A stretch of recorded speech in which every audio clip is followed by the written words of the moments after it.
Hello and welcome to 06880, the podcast. It's been over 60 years since Ed and Norma Mitchell opened a small men's clothing store where People's Bank is now, by the Post Road and North Campo. And I think many Westporters don't realize that the Mitchell store next to Sakura had humble beginnings. But Bill Mitchell does. He was a junior high school student then. That's right. Helped his parents grow the store, helped run it, and still today serves as one of the public faces of a national group of elite clothing stores. That's one of my salesmen calling you, Coach.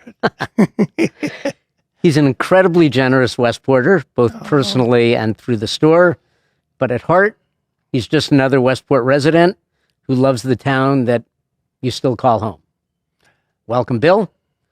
So to start off, thank you. I think there's plenty of newcomers and maybe even some people who've been here a while who don't know the backstory of the Mitchell store.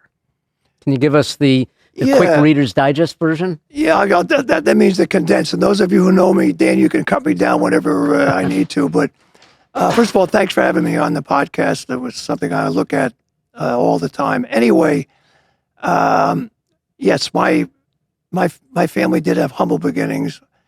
It was 1958, and you're right. I was at Bedford, now middle school, junior high school, 9th grade.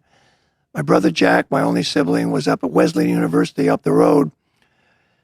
And my dad quit his job and opened up, as you said, a small little, we were a storefront, clothing store, up on the corner of North Campo and the Post Road. And your dad was in his 50s, right? He was 56. Now, at 56 to say you're going to have quit your job and have another career. In fact, at dinner that night, I said, Dad, what the heck are you going to do?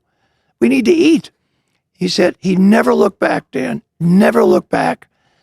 And we had no money. The head of the bank, Ida Anderson, at that point, on a handshake, but that's the way it was done, gave my dad $50,000 to open up the store.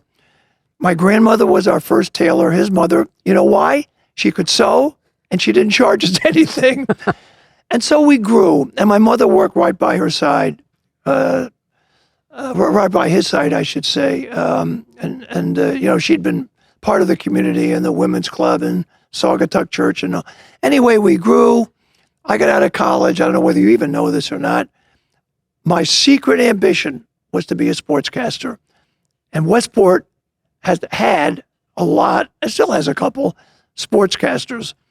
As Dan knows, I'm a sports junkie. 3 boys played sports. Dan was their coach, actually, at one point in soccer. But then I had a throat accident. My voice sounds, can you imagine me next to Jim Nance today?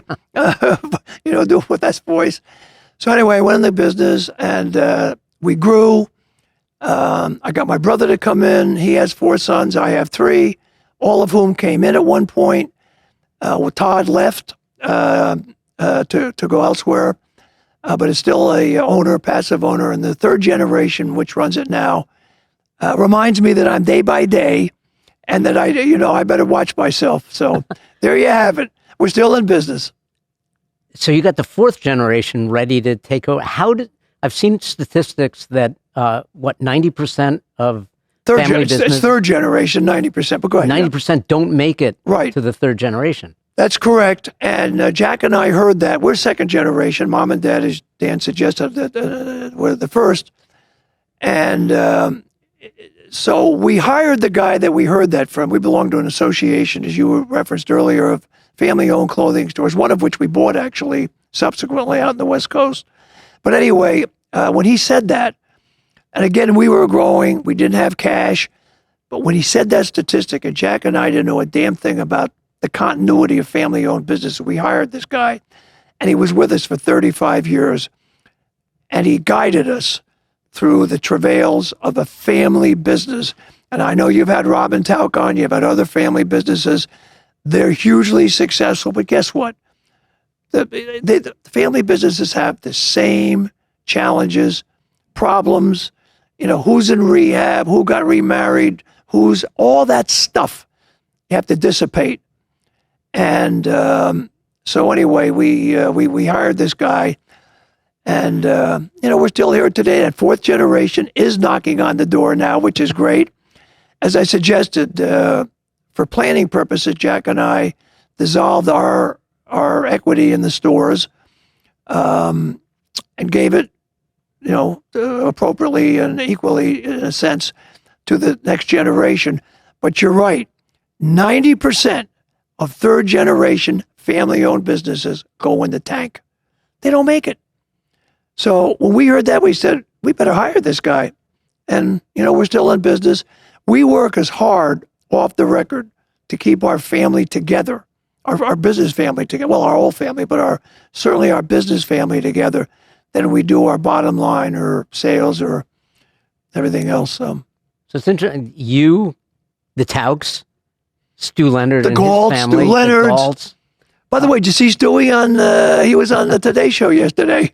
He was terrific. Wow. No, it was Fox. It was Fox. Anyway, It's a great and important story. So over the years, you've seen the store change. Have you seen the customers change?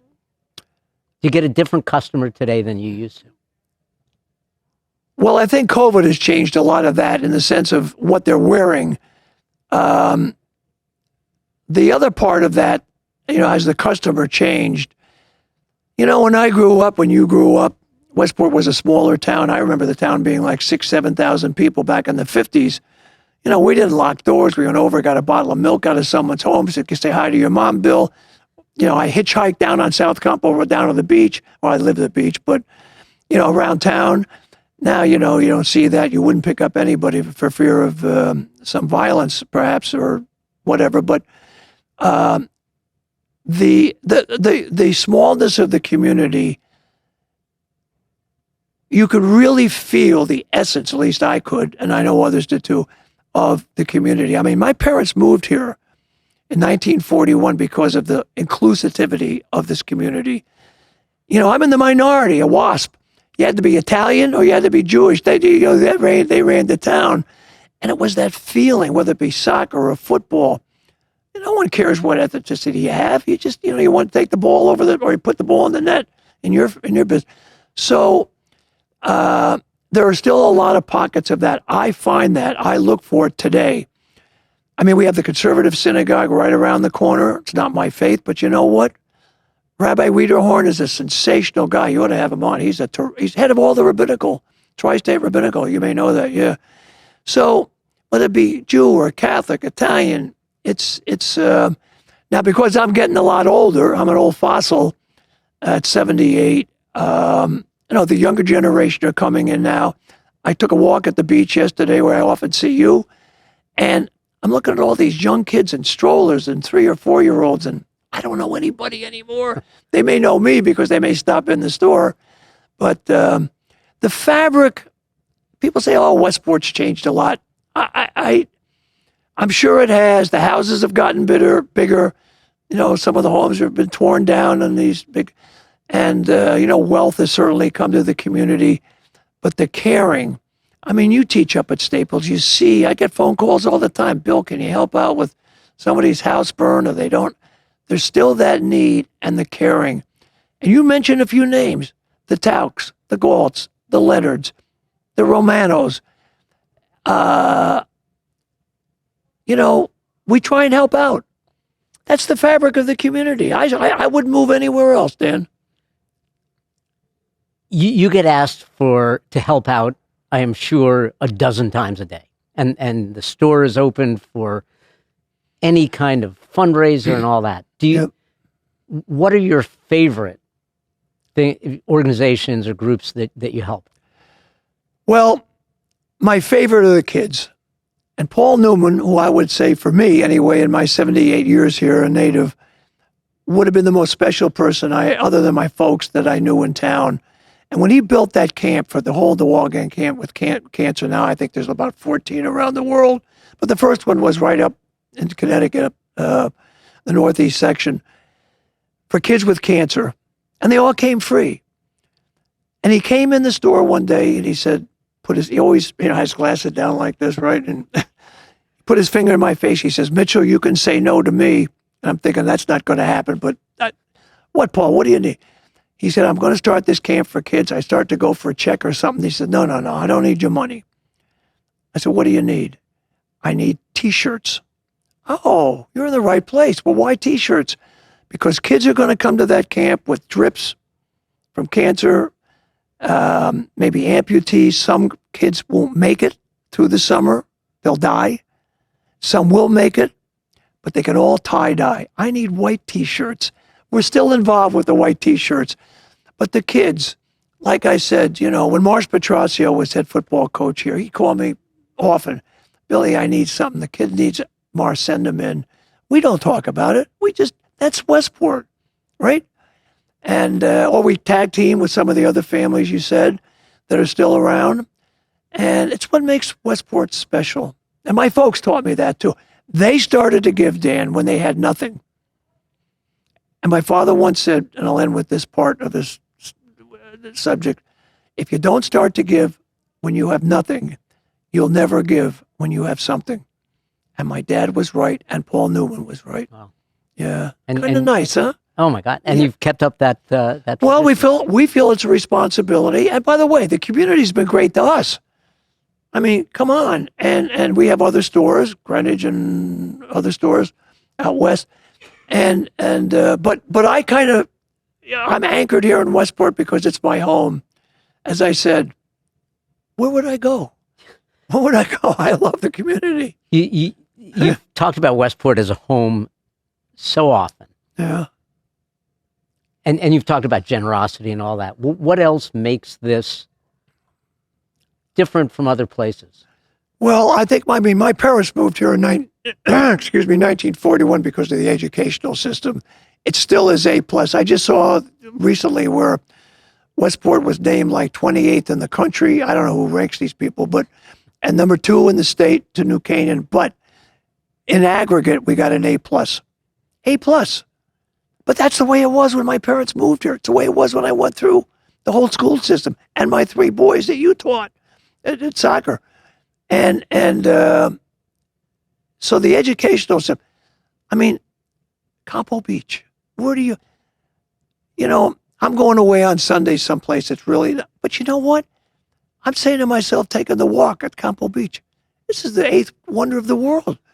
Where would it's gorgeous. You look out over the Sound of Long Island. It's quite, it's, longshore, restaurants, the diversity, as I mentioned before, the medical, we got the best doctors around here. We don't always have to go to New York City or elsewhere, or Boston. You might have to if a special situation came up, but all of these, and I am finding that people are yearning in this community, and I certainly am one of them, to be nice again. This whole COVID thing has shut up people. Other things are starting to happen.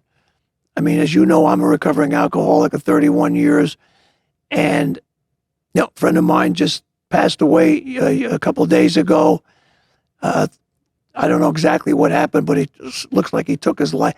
So we care about people in the community, from the Paul Newmans down to me, a sock salesman. I don't know. It's a simple formula. Yeah. Right? Well, you've got the formula down. And you're there on the floor, even though you say you're day to day.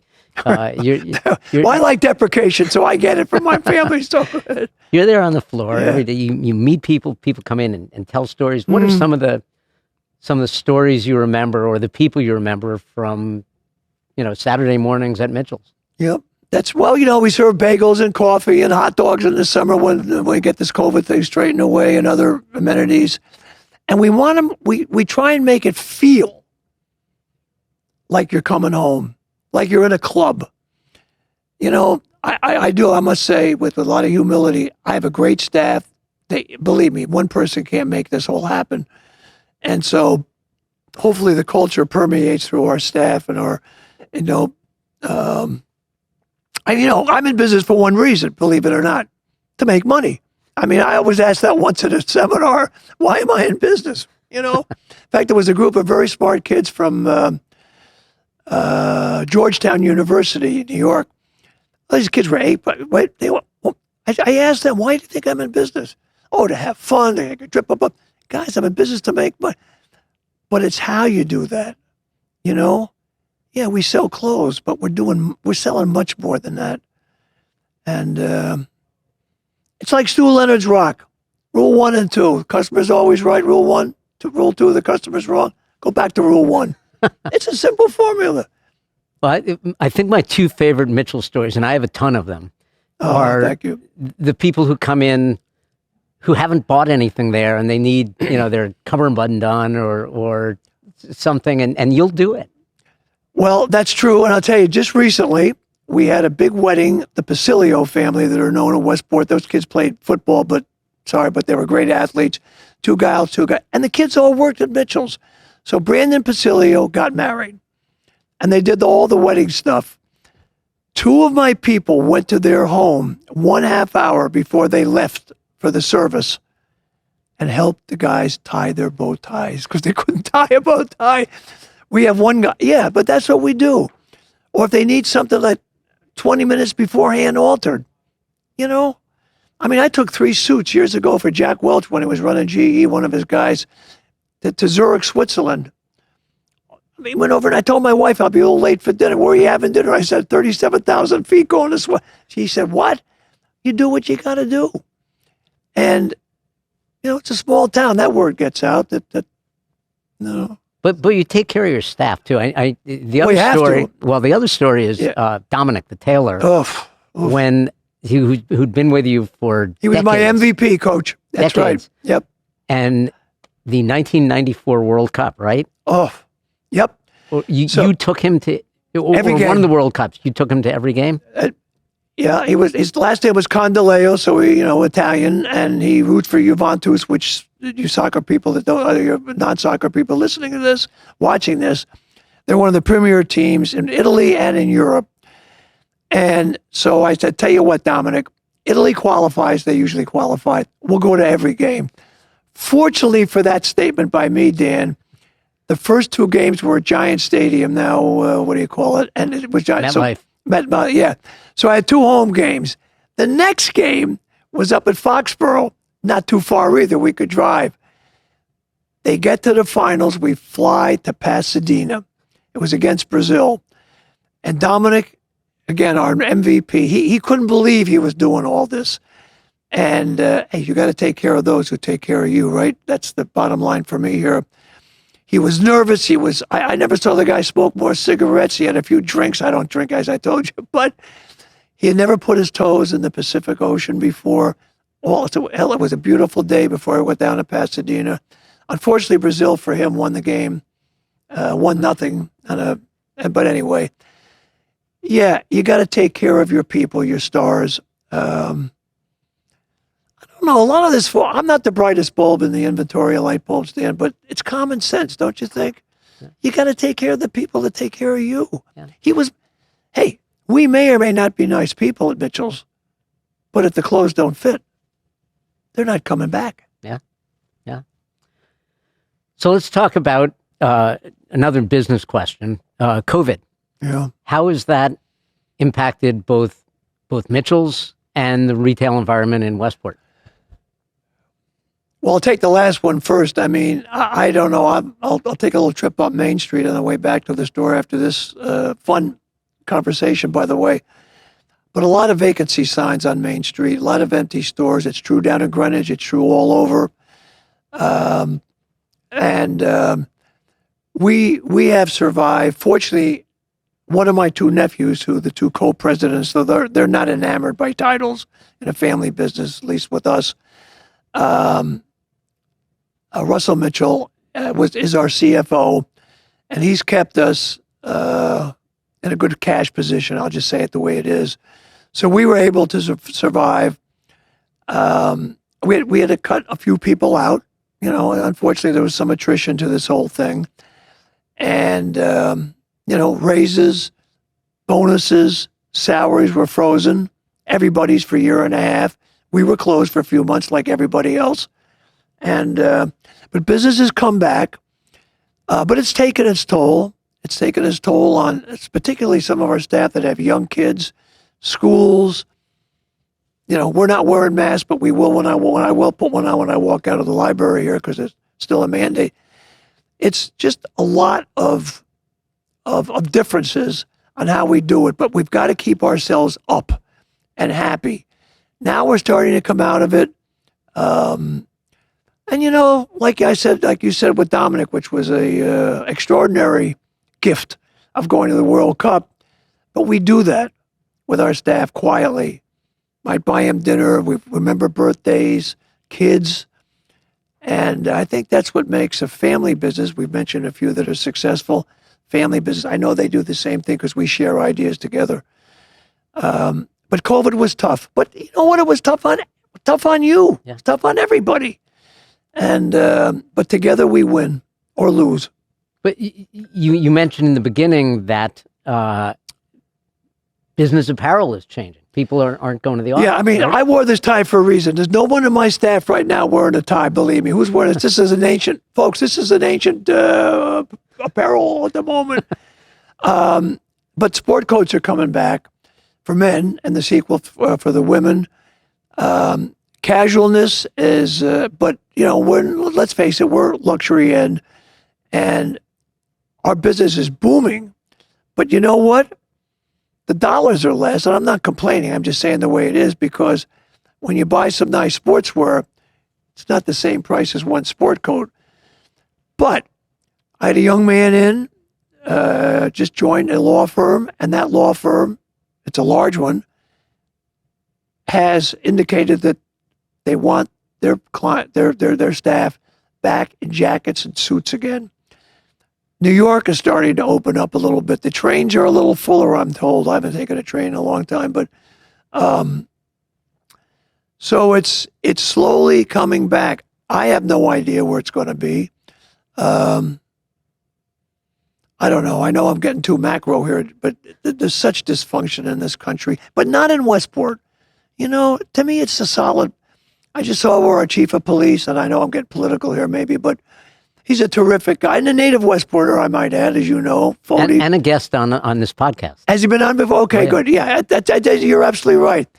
There is a guy who I would call just solid, apolitical, and just wants to keep Westport safe. What a novel thought. He's a nice guy. Has girls, anyway. So it's still tough. Jim Marpy, if you're listening today, he's our first selectman, but he's very lame duck. I think he's only got a week left after two 4-year terms. He's still mandating the mask. And, our store in Greenwich haven't had to wear a mask in the last 6 weeks, but we're enduring. I tell our people, guys, it's going to come along, and gals. So, it's like you tell your team when they're down 1-0 with 5 minutes to play, coach, you can't give up. You got to keep going, right? Absolutely. Miracles happen. Absolutely. So last question. This is great. Looking ahead. Yep. Looking ahead in Westport, the town you've lived in for 78 years, yep. your hometown. If you've got the magic Mitchell's wand, could wave it, anything could happen. What would you like to see for this town? Well, I like to see the endurance and the continuation of what we've got in the big picture. You can always, nitpick the traffic is a situation that's going to have to get resolved by the next administration somehow. But I would love to see, still, as I referenced a minute ago, Dan, the kindness, the character that makes Westport. When you take a walk at the beach like yesterday, I must say I mostly initiated it. Not that I'm any great. You could talk to my wife who got upset with me not taking the trash out last night, but I said hello to the people that walked by me. A couple of people kind of growled, and I said, whoa, wait a minute. This is a friendly town. You know me, right? I have no shame. I said, this is a friendly town. And they stopped and said, you know what, hi. That's what I'd like to see continue more of. I think once we get through this, I may or may not be around, but you know what? That's what I want to see. And I definitely want to see the the diversity continued and any of this shamelessness of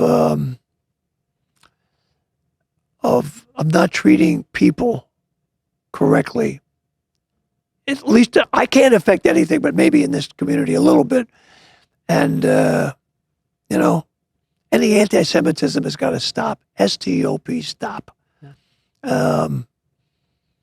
By the way, I was made an honorary Jew by the conservative synagogue. How's that? Well, Not bad for a Christian, right? but there's a story behind that, which is that you've always said, overflow parking, use our lot. Yeah, that's true. I mean, that's what it's Why all not? about. That's what I'm talking. Right.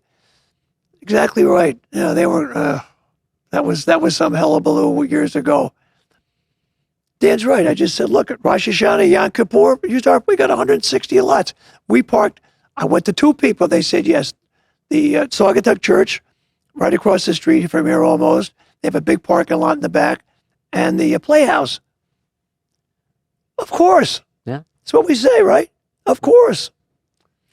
So over 60 years on the floor of Mitchell's, he's seen it grow from a storefront to a mega store and everything in between. And Bill Mitchell, thank you for coming on the podcast. It's been great. I've learned a lot, and once again, it's all part of the community. So thank you very much. Thanks, Dan.